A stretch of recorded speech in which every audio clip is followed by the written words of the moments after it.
What's up guys, it's your boy Brotato, back with a brand spanking new video for your enjoyment. As always, leave a like on your way out if you enjoy this video and consider subscribing. If you do subscribe, make sure you hit that notification bell so that you get updates on all of my future videos. Okay, so here's the thing. Call of Duty with its yearly releases brings a lot of the same stuff to the table every single time.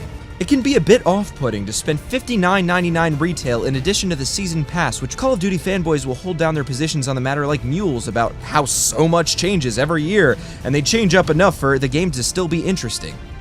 I think people need to take a step back and understand how releasing multiple games in a series often changes up the content more so than it changes up the gameplay and the mechanics of the game. People seem to give a lot of hate to COD for reusing the same game modes and class systems and controls and all that, but anytime you buy a sequel to a game, you're more than likely going to end up controlling the game the exact same way, or, you know, at least similar.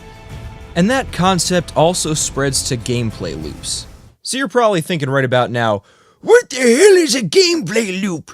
Is that some sort of breakfast cereal like Bran Flakes? Every game has an action or activity that you perform for a short span of time before repeating it seconds or minutes later. In Super Mario Bros., for example, the loop is jumping, running, throwing projectiles at enemies, or any other action that you can perform in the game based on the gimmick of that game. In order to have a successful game, the gameplay loop needs to be engaging and something that can be repeated multiple times without fatigue.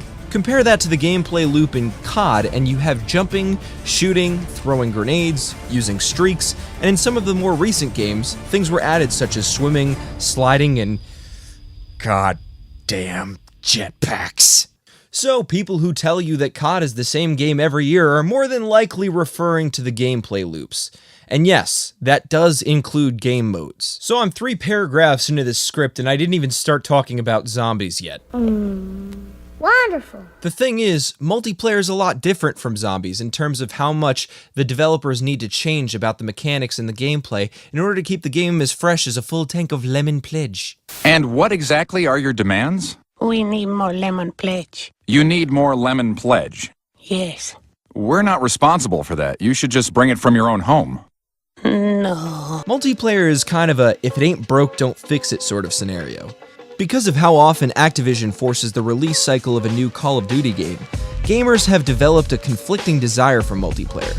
They want something fresh, innovative, and different, but time and time again, as soon as one of the game studios comes up with a fresh idea to bring to the table, such as thrust jumping, wall running, and futuristic settings, gamers immediately reject the idea and request that the game shifts back to basics. The creators of this series are probably scratching their heads wondering why gamers can't make up their minds and keep throwing Call of Duty so much shade. The real reason that Zombies hasn't reached this state of Catch-22 yet is because it hasn't become stale yet.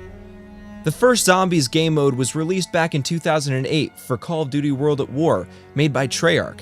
Ever since then, Zombies hasn't really been in the mainstream up until the last few years. Modern Warfare series didn't contain any Zombies game modes. The closest they came to that was their survival mode in Modern Warfare 3.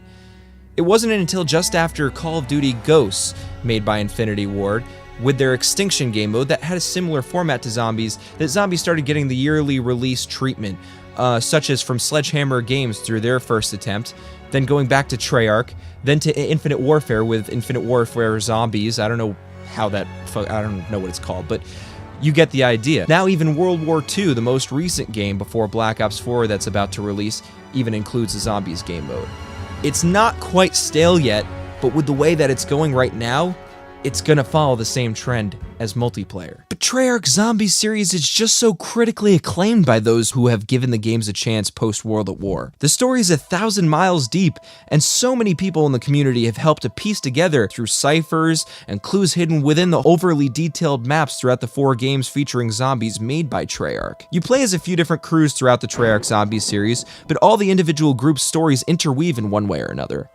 When a map like Mob of the Dead released in Black Ops 2, people thought it was just a side story that didn't really relate to the ever-popular Primus and Ultimus crew, featuring Richtofen, Dempsey, Takio, and Nikolai. That is, until little details started surfacing. Finally, the story of Mob of the Dead came together at the end of the Zombies story in Black Ops 3 almost 4 years later. You should be fading out of existence by now. Those blood vials. I was wondering when you'd bring this up. They're from realities we've already closed off. They shouldn't be here. They can't be here. Such a paradox means you're putting my perfect world at risk. You guys and your bloody free will. Revealing that the characters on Alcatraz Island stuck in a time loop helped Richtofen to achieve a paradoxical effect, keeping him, Nikolai, Takeo, and Dempsey from phasing out of reality, helping them to mend the rift in the universe that was fractured from the other version of Richtofen that originally broke it in the first place. Oh my god, this stuff is dense! And that's just a sliver of the pie. It's no wonder why the other game studios under Activision are trying their hand at zombies. Who would have known that Treyarch could have created such a successful brand with Jason Blundell's help at creating this massive universe under the zombies name? Not to mention, while I was editing this video after recording the script, the trailer for the upcoming Black Ops 4 map, Blood of the Dead, dropped and further explored the lore of Alcatraz Prison. That whole scenario with the blood vials I just mentioned? Yeah, the intro cutscene of this map features the Primus crew coming into Alcatraz, but things happen differently than they did in the original chain of events in Black Ops 3. Unlike the events that occur in the story of Black Ops 3, the blood vials being handed off from one version of Richtofen to ours doesn't exactly go smoothly. What is the meaning of this? The pages have changed. They... Our blood! Mine blood! You cannot possibly expect me to let this happen! You son of a bitch! Let me guess, you're not gonna let us in on what that was about. The Chronorium, or the book that will show any reader how to fulfill their destiny, somehow changed, and our Primus Richtofen is not happy about it. What could this possibly mean? I don't know, but only about 1,000 Zombies Theorist channels seem to think that they do, so why not wildly speculate? It's just a shame that Infinity Ward and Sledgehammer haven't been quite as successful with their undead brands. It just feels like a well-budgeted imitation, but an imitation nonetheless. One of the things that I like the most about Zombies mode is each game you play could end up completely different based on a variety of factors, from who you're playing with, to what gun you end up getting out of the mystery box, and even one person out of the 4 in your game could make or break your session based on skills at the mode, knowledge of the map, and perhaps the most important to me, willingness to cooperate. I cannot tell you how many games I've gotten into where the person knew just what the fuck they were doing, but they didn't know how to listen, and anything we asked them to do, they just did the opposite. When playing, you also have options for what objective you want to go for. Certain maps have time trials where you can unlock special weapons for ending the rounds fast enough. You also have the default option of seeing how long you can survive, planning out which area you're going to post up against a wall, and pray you don't have to reload at a bad time. Or start a conga line and train the zombies behind you, slowly picking them off. Then there's the Easter eggs. Each map has its own Easter egg that you can perform for achievements, to advance the story, or in some cases end the game. The more recent the game, the more wild and cinematic the Easter egg is. 30 seconds to impact! You're eating multiple rocket roaches. What have you done? You are full of it! Even the destruction of this facility and my own death will not prevent the advancement of our cause. You stop nothing! It is as I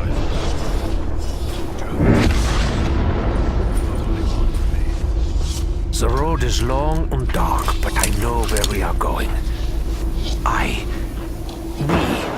We will complete our mission. Plus, in Black Ops 2, most of the Easter eggs have 2 possible paths that you can go down, whether you obey Richtofen communicating through Samuel. Come on!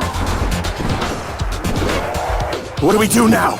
We arm up, find a good place to defend, kick ass, that's it! I don't understand! What are you talking about, Stuhlinger? Misty made it pretty clear. Accept your fate! Begin anew! We're going down fighting! Ah! Or you obey Maxis communicating orders to you through technology around the map. The energy fields are no longer disrupting my communications via electrical devices. You will hear me, and you should listen. Hell, if the campaigns in Call of Duties were as personalized and engaging as they are in Zombies, maybe the game mode wouldn't be getting phased out by Fortnite.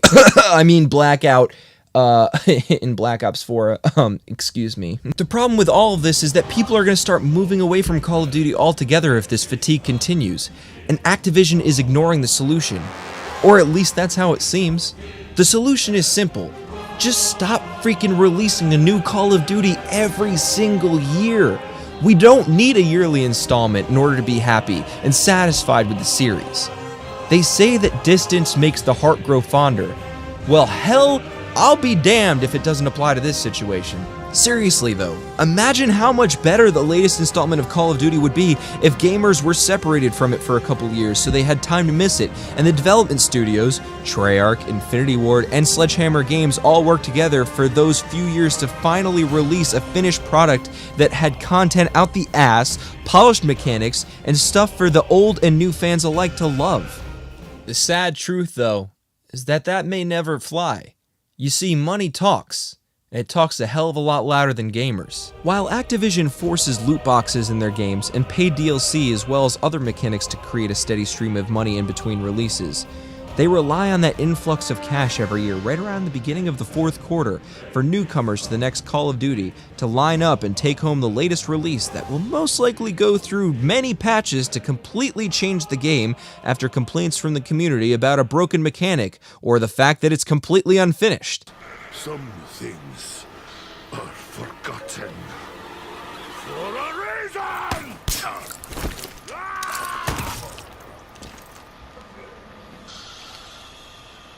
We actually did it. No! Oh my god. Dude. My Black Ops just crashed.